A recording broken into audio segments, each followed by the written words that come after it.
सबसे पहले गूगल पे जाके आप cmip.punjab.gov.pk टाइप करेंगे और एंटर करेंगे, जिससे वेबसाइट ओपन हो जाएगी। इसके बाद आपने साइन अप करना है, साइन अप पे क्लिक करें।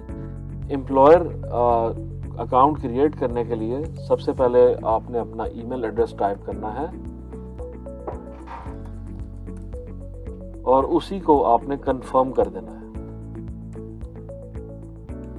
ये ईमेल एड्रेस अगर आप कॉपी पेस्ट करके करेंगे तो आपको एरर शो करेगा, इसलिए बेहतर है कि आप इसको करेक्ट टाइप करके ही दोबारा मेंशन करें।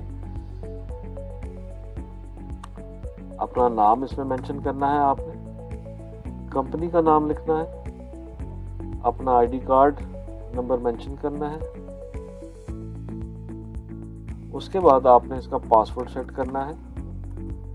कोशिश करें कि उसमें अल्फा न्यूमेरिक कैरेक्टर्स हो और कैप्स लॉक का भी इस्तेमाल किया जाए, जिससे ये एक स्ट्रॉन्ग पासवर्ड के तौर पे सेव होगा। इसके बाद आप टर्म्स एंड कंडीशंस को एग्री करेंगे, उनको रीड करेंगे।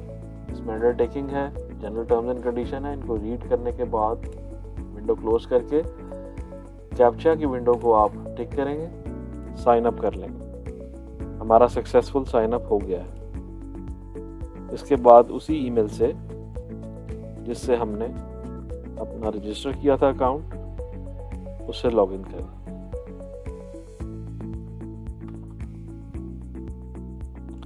कैप्चा को टिक करने के बाद जब हम साइन इन करेंगे तो हमारे सामने हमारा लॉगिन इंफॉर्मेशन की स्क्रीन सामने आ जाएगी। फर्स्ट स्टेप कंप्लीट होने के बाद इसमें हमारे पास 5 टैब्स हैं जिनको हमने फिल करना है।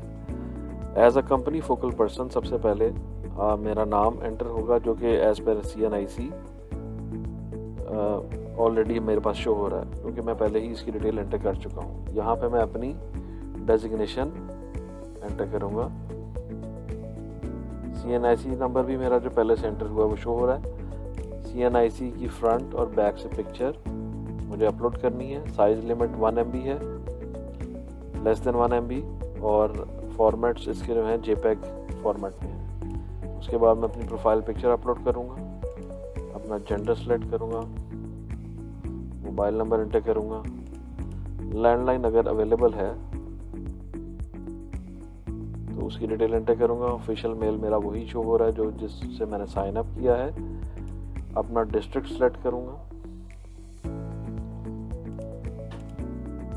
और अपनी तहसील सेलेक्ट करूँगा।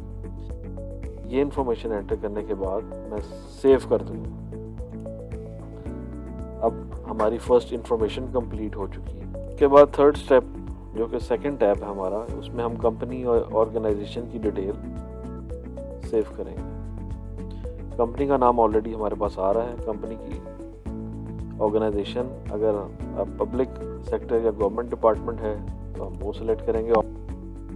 अगर हमारी प्राइवेट ऑर्गेनाइजेशन है तो हम वो ऑप्शन सेलेक्ट करेंगे। पब्लिक ऑर्गेनाइजेशन के लिए सबसे पहले हम कैटेगरी सिलेक्ट करते हैं। कैटेगरी सिलेक्ट करने के बाद हमें एक अथॉरिटी लेटर अपलोड करना है, जो मैं अपनी कंपनी से लूँगा as a focal person. Authority letter update करने के बाद हमारी कंपनी में कितने मुलाजमीन या कितने एम्प्लॉयज़ काम कर रहे हैं, मुझे उसकी डिटेल एंटर करनी है।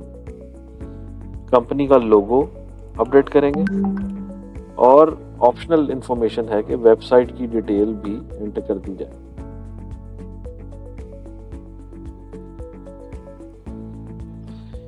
ये इंफॉर्मेशन एंटर करने के बाद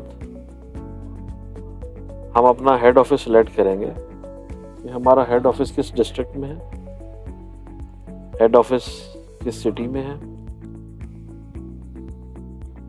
और उसका एड्रेस सेव करेंगे। इसके बाद हमें उसके कोऑर्डिनेट्स अपडेट करने हैं, जिसमें लैटिट्यूड और लॉन्गिट्यूड की इंफॉर्मेशन एंटर करते हैं।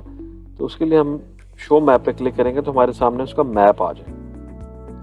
तो मैप के लिए अगर हमने अपनी साइट को लोकेट करना है तो हम उसको मिनिमाइज और मैक्सिमाइज करके भी इंफॉर्मेशन चेक कर सकते हैं। मैप पे आप अपनी साइट को देखिए और जहाँ पे आपको लगता है कि आप ऑफिस अवेलेबल है वहाँ पे सिंगल क्लिक करेंगे तो उसकी लोकेशन सेट हो जाएगी और उसको सेव कर दें जिससे कोऑर्डिनेट्स अपडेट हो जाएंगे। कोऑर्डिनेट्स अपडेट करने के बाद इंपॉर्टेंट स्टेप ये है कि आपने इसको सेव करना है। सक्सेसफुली सेव करने के बाद आपकी हेड ऑफिस की इंफॉर्मेशन अपडेट हो जाएगी। इसके अलावा अगर आप अपना कोई रीजनल ऑफिस या सब ऑफिस या फील्ड में कोई ऑफिस आपका है उसको भी अपडेट ऐड करना चाह रहे हैं तो उसी प्रोसेस के ज़रिए आप उसकी भी डिटेल करेंगे। फ़र्ज़ करें मेरा हेड ऑफिस लाहौर में है लेकिन मेरी ब्रांच शेखुपुरा में है, तो शेखुपुरा डिस्ट्रिक्ट में मुरीदके में हमारी ब्रांच है, तो मैं इस तरह उसको सेलेक्ट करूंगा और उसका एड्रेस एंटर करूंगा।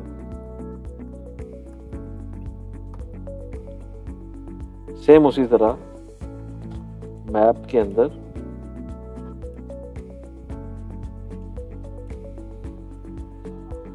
मैं एक लोकेशन अपनी एंटर कर लूँ।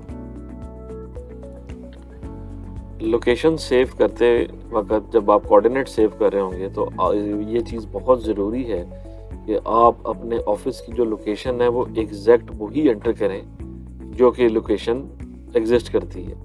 मैप से आपने सर्च करके हेड ऑफिस की इंफॉर्मेशन एंटर करनी है और वहाँ पे एग्जैक्ट लाहौर की अगर लोकेशन है तो मॉडल टाउन की लोकेशन है। मॉडल टाउन में अगर वो फर्ज करें आर ब्लॉक में आपका ऑफिस एग्जिस्ट करता है, आर ब्लॉक के अंदर आपने एग्जैक्ट पिन वहीं पे प्लेस करनी है जहाँ पे आपका ऑफिस है।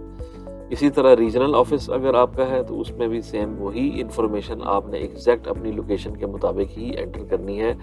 अगर आप ये इंफॉर्मेशन नहीं इनकरेक्ट या सही एंटर करेंगे या इनकरेक्ट एंटर करेंगे उससे बाद में स्टूडेंट्स की अटेंडेंस में इश्यूज आ सकते हैं। अगर अटेंडेंस उनकी उस लोकेशन पर नहीं होगी तो उनकी अटेंडेंस शॉर्ट भी हो सकती है और उनको इंटर्नशिप का जो स्टाइपेंड है उसमें भी पे होने में मुश्किलात का सामना करना पड़ सकता है, क्योंकि आपकी अटेंडेंस उससे लिंक है, लोकेशन के साथ लिंक है। तो इस लोकेशन को आपने बहुत एहतियात से एंटर करना है। अपने सेम ऑफिस की लोकेशन, हेड ऑफिस की अगर इंटर्नशिप है तो हेड ऑफिस की लोकेशन एग्जैक्ट पॉइंट पे आपने इसको प्लेस करके कोऑर्डिनेट सेव करने हैं। और अगर सब ऑफिस की, रीजनल ऑफिस की लोकेशन किसी और शहर की है तो उसको सर्च करके मैप से एग्जैक्ट लोकेशन के ऊपर पिन डाल के उसके कोऑर्डिनेट्स को सेव करना है और अपडेट कर लेना है। सेव लोकेशन करके कोऑर्डिनेट्स अपडेट हो गए और ऐड ऑफिस करने से मेरी साइट लोकेशन भी अपडेट हो गई। इसको मैं सेव करके नेक्स्ट ऑप्शन की तरफ मूव कर जाऊँ। इन केस मेरी ऑर्गेनाइजेशन पब्लिक या पब्लिक सेक्टर नहीं है तो फिर मैं प्राइवेट सेक्टर की ऑप्शन सेलेक्ट करूँगा। कंपनी की कैटेगरी सेलेक्ट करूँगा। कंपनी की रजिस्ट्रेशन डेट सेलेक्ट करूँगा ईयर के साथ। अगर प्रीवियस ईयर्स में है तो पुरानी जो भी एग्जैक्ट डेट है, जिस डेट को कंपनी रजिस्टर हुई है वो डेट एंटर करूँगा और कंपनी का रजिस्ट्रेशन सर्टिफिकेट भी अपलोड करूँगा। इसके बाद कंपनी की ऑपरेशनल डेट, जिस डेट से कंपनी ने ऑफिशियली काम स्टार्ट किया है, वो डिटेल एंटर की जाएगी। अपना NTN number, national tax number मैं एंटर करूँगा।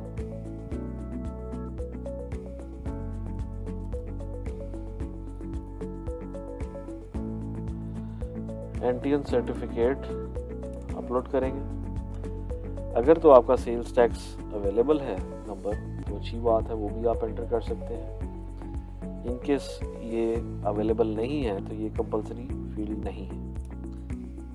सेल्स टैक्स अगर अवेलेबल है तो उसका सर्टिफिकेट अपलोड होगा। सेल्स टैक्स इंफॉर्मेशन एंटर करने के बाद कंपनी प्रोफाइल अटैचमेंट आपने करनी है जो कि PDF फॉर्मेट में होनी चाहिए, जिसमें कंपनी की डिटेल है सारी। अथॉरिटी लेटर अपडेट करना है आपने।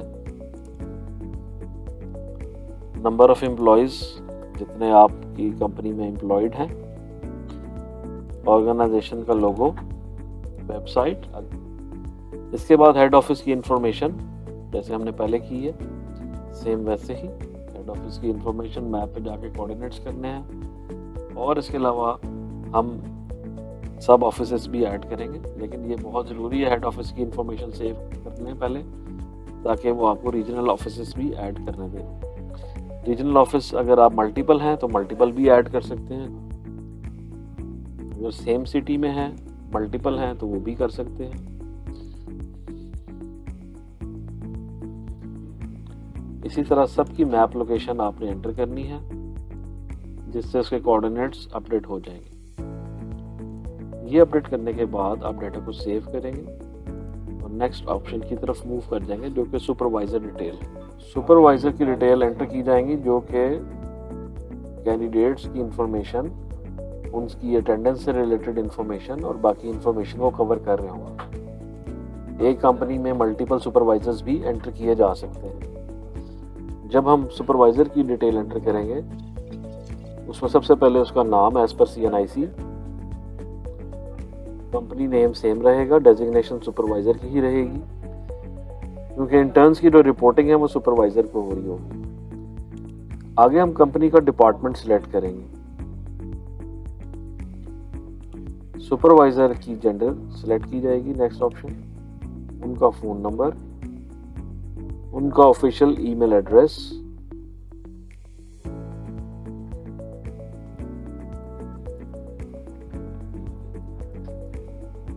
और उनकी लोकेशन। अब लोकेशन में हमारे पास 3 ऑप्शंस आ रही हैं, जिसमें हमारा हेड ऑफिस का एड्रेस आ रहा है और 2 हमारे साइट के एड्रेस आ रहे हैं। ये हमने बहुत केयरफुली सिलेक्ट करना है कि हमने इंटर्न्स को कहाँ प्लेस करना है। अगर तो हमने इंटर्न्स को हेड ऑफिस में प्लेस करना है तो हेड ऑफिस सेलेक्ट करेंगे। अगर इंटर्न्स को हमने साइट एड्रेस पे सेव करना है, जैसा कि मुरीद के हमने साइट एड्रेस में एंटर किया था, तो हम मुरीद के को सिलेक्ट करेंगे। अभी हम इंटर्न्स को मुरीद के में करना चाह रहे हैं, तो हम मुरीद के की ऑप्शन को सिलेक्ट करके सेव कर लेंगे। एक और पॉइंट जो इम्पॉर्टेंट है, जिस ईमेल एड्रेस को आप यहाँ पे एज अ सुपरवाइज़र एंटर करेंगे और जब इसको सेव करेंगे, तो उनके ईमेल एड्रेस पे उनके क्रेडेंशियल्स की डिटेल सेंड हो जाएगी, जिसमें उनका यूज़र नेम और पासवर्ड होगा, जिससे वो लॉगिन करके फर्दर चेक कर सकते हैं। ये इन्फॉर्मेशन आप सेव करेंगे तो वन सुपरवाइज़र की इन्फॉर्मेशन सेव हो गई। आप यहाँ से ऐड मोर करके मज़ीद अगर इंटर्नशिप्स या सुपरवाइजर्स ऐड करना चाह रहे हैं या मल्टीपल ऑप्शंस को भी सिलेक्ट करना चाह रहे हैं, वो भी कर सकते हैं। अगर आप इसमें कोई डिटेल गलत भी एंटर कर चुके हैं तो वो भी एडिट की ऑप्शन से जाके आप करेक्ट कर सकते हैं। इस इंफॉर्मेशन को आप सेव करेंगे और फिर नेक्स्ट ऑप्शन पे आ जाएंगे। अब यहाँ पे आपने इंटर्नशिप्स की स्लॉट्स को कवर करना है। अगर तो आप डिग्री प्रोग्राम्स में इंटर्नशिप्स ऑफर करना चाह रहे हैं या डिप्लोमा प्रोग्राम्स में करना चाह रहे हैं, तो ऑप्शंस को आप यहाँ पे फिल आउट करेंगे। सबसे पहले डिग्री इंफॉर्मेशन के लिए आप यस करेंगे तो आपके सामने ओपन हो जाएंगी। आप कौन सी डिग्री की इंटर्नशिप्स करना चाह रहे हैं वो आप सिलेक्ट करें। डिपार्टमेंट सिलेक्ट करें। टोटल नंबर ऑफ इंटर्न्स कितने चाहिए हैं वो सिलेक्ट करें।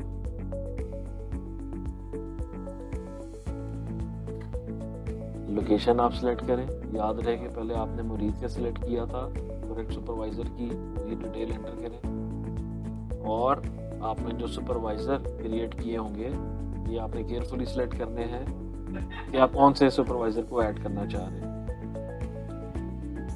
इसके बाद आप इसको सबमिट करेंगे तो ये आपकी रिक्वेस्ट जनरेट हो जाएगी। सिमिलरली अगर आप डिग्री की जगह डिप्लोमा भी ऐड करना चाह रहे हैं तो डिप्लोमा की भी ऑप्शंस कर सकते हैं। डिप्लोमा कैंडिडेट्स की आप डिप्लोमा की क्वालिफिकेशन सेलेक्ट करेंगे। टोटल नंबर ऑफ इंटर्न्स कितने चाहिए हैं, डिप्लोमा आपने कहाँ पे लगाना है, प्लेसमेंट कहाँ की है और उनके सुपरवाइजर्स कौन होंगे। ये ऑप्शन आप सेव करेंगे तो ये इंफॉर्मेशन भी कंप्लीट हो जाएगी। लास्ट में एक इम्पॉर्टेंट इंफॉर्मेशन जो कि आपने टिक करनी है, उसमें लिखा है in case of non availability of desired degree diploma holder interns the department youth affairs and sports department is authorised to repute intern with closest possible educational qualification skills in my organization. However, the number of interns deputed shall not exceed the total number of interns required by the organization. तो इसमें अगर in case उस degree या diploma के interns available नहीं हैं तो जो डिपार्टमेंट है वो ऑथराइज है उसके नियरेस्ट पॉसिबल जो क्वालिफिकेशन है और उसके जो स्किल्स हैं उसके अकॉर्डिंगली शॉर्ट लिस्ट करने की। और इसके अलावा जो इम्पोर्टेंट चीज़ है, जो नंबर ऑफ़ इंटर्न्स हैं, वो टोटल नंबर ऑफ़ इंटर्न्स जो अप्रूव्ड हैं या जो एंटर किए गए हैं उससे एक्सीड नहीं होने चाहिए। जैसा कि अभी 10 और 5 15 है, तो टोटल नंबर ऑफ़ इंटर्नशिप अगर हमने 15 एंटर किए हैं तो इससे एक्सीड नहीं होनी चाहिए। इस डाटा को आप सेव करेंगे और नेक्स्ट मूव ऑन कर जाएंगे। फाइनल रिव्यू में आपने चेक करना है, confirm that I have read and fully understand the eligibility criteria of the Chief Minister internship program. Yes, I hereby declare the information I have provided is accurate and true to the best of my knowledge. इसको भी yes करेंगे। और अगर हम अपनी profile को preview करना चाहें, प्रीव्यू भी कर सकते हैं। और इसको हम जब सबमिट करेंगे तो हमारे पास एक पॉपअप स्क्रीन आएगी जिसमें हम अपना पासवर्ड एंटर करेंगे। लेकिन इस पॉइंट से आगे अगर ये आप इंफॉर्मेशन सेव कर देते हैं, ये इम्पोर्टेंट है कि आपकी सारी इन्फॉर्मेशन करेक्ट अपडेट होनी चाहिए। आप यहाँ पे अपना पासवर्ड एंटर करेंगे और सबमिट करेंगे। रॉन्ग पासवर्ड के ऊपर वो आपको एरर दे देगा। अब हमारा प्रोफाइल कंप्लीट हो गया, एप्लीकेशन सक्सेसफुली सबमिट हो गई है, डिपार्टमेंट को रिव्यू के लिए ये फॉरवर्ड हो चुकी है। इसका स्टेटस हमारे पास यहाँ पे शो हो रहा होगा। बाद में आप अपना अकाउंट लॉगिन करके अपना स्टेटस भी कंफर्म कर सकते हैं।